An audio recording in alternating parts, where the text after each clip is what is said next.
the people! We the people! We the people! Yeah!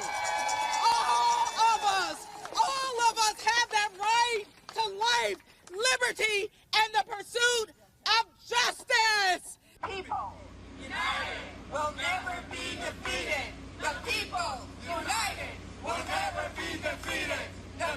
The president of the two largest teachers unions in the country recently joined protesters against the immigration raids and encouraged others to rally with them. Well, joining us this morning to discuss, Defending Education's Director of Outreach, Erika Sanzi. Good morning to you, Erika. Great to see you as always. At those anti-ICE protests, you saw them there, President of the American Federation of Teachers, Randy Weingarten, as well as Becky Pringle, who heads the National Education Association, the largest labor union in the U.S. representing educators. What did you make of all this? I'm not surprised. Again, many people do not realize that the leadership in these unions has become radical. They are ideologues. They partner with very extreme groups. They focus on Israel-Palestine and climate justice and and abortion, for example. They don't talk about kids learning to read and write. They don't talk about helping kids become the best versions of themselves. And so I wasn't surprised by this, but I think it could be jarring for a lot of people again, because this is what happens. They support policies of open borders. Then they complain that the schools are totally overburdened because they have all of these new children coming into them, many of whom speak lots of different languages and some of who have had no formal schooling at all. Then they demand more funding, and then they scream in the streets and act like lunatics and get ready to march in a No Kings parade, which, oh, by the way, they're affiliated with extremely radical revolutionary type groups.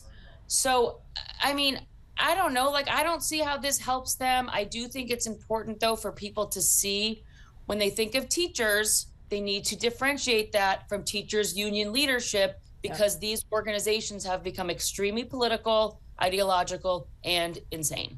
Parents need to see it. Teachers need to see it. Educators need to see it.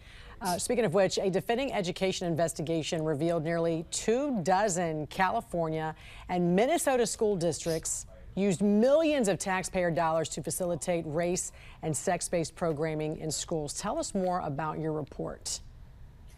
Yes, and you and I have discussed this several times because we have seen so many instances since 2020 of schools using sex and race to determine who can be part of a program. So they include and exclude based on sex and race. And that is illegal under federal law. You cannot use public money. You cannot be a public entity like a school district and be including and excluding students in programs based on sex and race. So I feel like I say this all the time.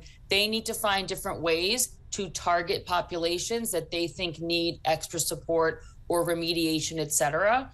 But this can't be it. And so we were able to, there's one organization, just one vendor that got over $30 million, and all of its programming was specifically targeted at just males of a certain race. So again, even if people feel like, but we really need to help those groups, that's totally understandable and fine, but they need to find other ways to decide who gets to be in these programs, because this is a violation of federal law. Title VI says you cannot discriminate on the basis of race in a public entity like a school district.